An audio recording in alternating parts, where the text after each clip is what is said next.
at sa buong mundo, ito ang balita.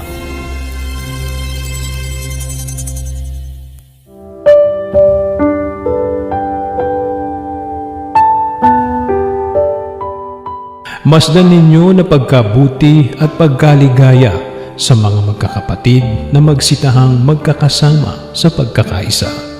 Awit 133:1.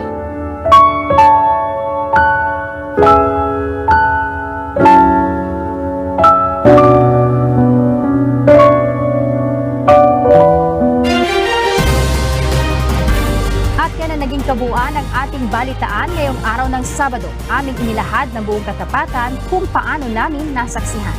Sa ngalan po ni Kuya Daniel Razon, ako po si Grace Casin Cosare. At dito sa UNTV, Diyos ang aming sandigan, serbisyo publiko ang aming pinahahalagahan. Magandang hapon po.